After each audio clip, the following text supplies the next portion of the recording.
So now we're going to be talking about throwing the most basic form on the wheel, which is throwing a cylinder. A cylinder is the basis of most of the pieces that you're going to be throwing off the wheel, so that's why it's very important in order to be able to throw a cylinder and to be able to throw it at adequate height. So at this point I have a centered piece of clay. So now I'm going to be ready to get started to be opening and starting to center and starting to throw my piece. There's 4 stages of throwing: centering, opening, pulling, and forming. So I'm already centered, so I'm going to go directly into opening. My elbows are still tucked into my body. You'd never want your elbows to leave the sides of your body. They need to stay really tight, because if they don't, then you're going to start to run into some issues where your piece is going to be thrown off center. All your movements should be very fluid, and you shouldn't use any jarring motions pulling your hands away from the clay. First thing I'm going to do is I'm going to go back to my centering position that I was in with a little bit of light pressure, and with my right hand I'm going to find my thumb and I'm going to find the center of the clay, and I'm just going to make a little baby indentation.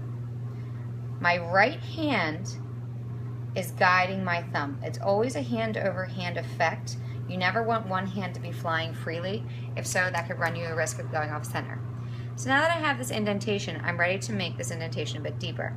I'm going to take my fingers, guided by my other hand, notice hand over hand at all times, and I'm going to go straight down into my clay, not all the way to the bottom of the wheel head. You want to leave yourself, especially when you first start throwing, leave yourself about 1 inch across the bottom. That way you're going to ensure that you're not going to cut through your clay as you move on.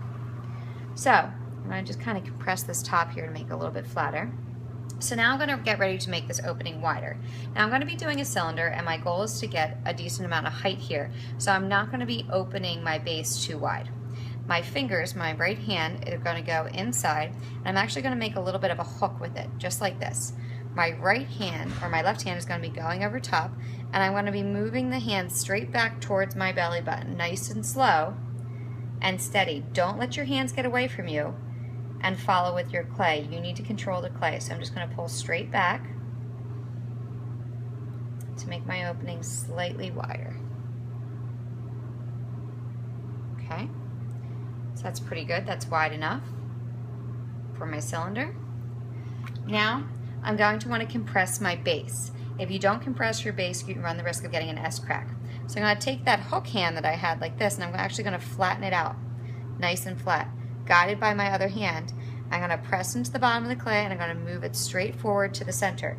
Your hands need to stay straight in front of your belly button. Don't let your hands move with the clay at all.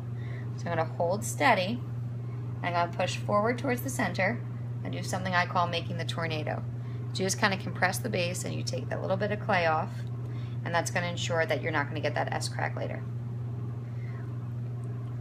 Okay, so once my walls are nice and straight here, now I'm going to get ready to pull. So instead of working directly in front of my belly button or in the 6 o'clock position like I have been, I'm going to be working in the 3 o'clock position now. It's going to lock my thumbs like a butterfly. Boop, boop, boop. And I'm going to be holding my hands straight up and down. My left hand's going to be on the inside wall of the clay. My right hand's going to be on the outside wall. My left hand is supporting the inside wall to make sure it's not collapsing. My right hand is actually going to be pressing in with my fingers, such as this, and then pulling the clay upward. Now, since I'm going for a cylinder, I want this to be straight up and down, so my hands need to move straight up and down or straight up towards my face. So I'm going to lock my thumbs, elbows are in to make sure I have the utmost control. Slow your wheel down here. I'm just going to slowly squeeze my clay, and I'm going to move this straight up the side wall of the clay. When you get towards the top, towards the rim, lighten your pressure and then release. So that gave me a little bit of height. Every time you do a pull, you need to compress your rim. So you pinch with your left hand, like pinch your fingers, and then press your forefinger down in between. Okay. So I'm ready to pull again. All of my clay is really centered from the base. So right about here is where most of my clay is. That's the clay I want to come upward. So I'm going to make a little indentation with my hands first in order to give me somewhere to go here.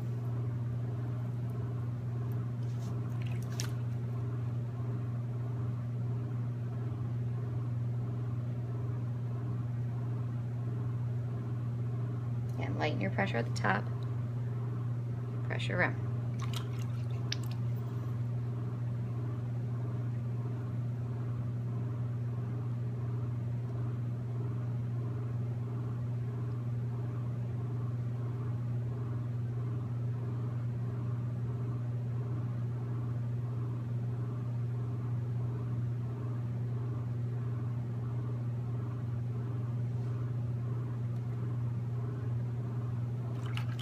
Okay. I'm going to give this one more good pull to make sure my walls are even. Your goal is to have even wall thickness from the bottom all the way to the top. You shouldn't have a thicker base than you do a lip. So that's why I'm going to need to pull that clay upward.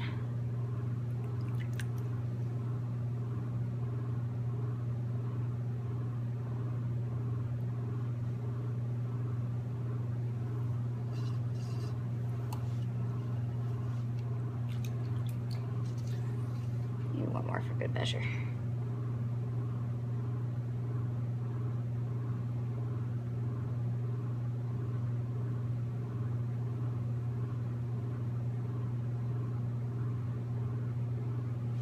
Okay, so if you're noticing your cylinder is getting a little bit wide, what you can do is do something called collaring, and you can just take your wrist, put your wrists together. You're going to start from the bottom, and you're just going to gently squeeze your hands, and then you're going to move your hands slowly up the side wall of the clay all the way up to the top. What this is doing is just compressing the clay inward. It's going to make it a bit more narrow, but it's also going to make your walls somewhat thicker, so you might have to go back and do another pull in order to make sure that your walls are even from the bottom to the top.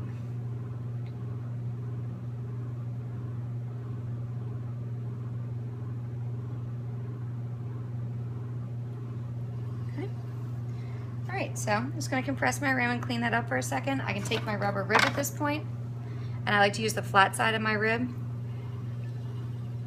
And I'm just going to scrape off some of the slurry. I'm going to support the inside of the clay with my left hand while scraping the rib all the way up the side wall. It's going to make it nice and clean and straight. And then I should have a cylinder that's ready to take off the wheel. So in order to take something off the wheel, the first thing you want to do is clean up your base. I love using a wood tool with a point. All I like to do is take the end and just put the point along the base. This is going to save you a lot of headache later when you're trimming. So that's just going to clean up that bottom. And then we're going to go ahead and cut that off the wheel. First thing I want to do before I cut it off the wheel though is I do have some water down in the bottom of my clay, and I want to make sure that gets out of there. If you leave water in the base, that will cause an S-crack later, so you just want to take your sponge and just soak up some of that water. Alright, so you take your piece off the wheel. All you do is put some water around the wheel head. You're going to take your toggle wire, wrap your toggle wire tight, press your toggle wire down against the wheel head, and you're going to scrape that water underneath, and you should start to see your piece slide a little, just like that. So at this point, I can carefully either use lifts or use my fingers, and I can pick this up and then put it onto either a drying rack or onto a bed. So I'm just going to cut this in half, and we're just going to look at this now so you can see the wall thickness from the top all the way to the bottom.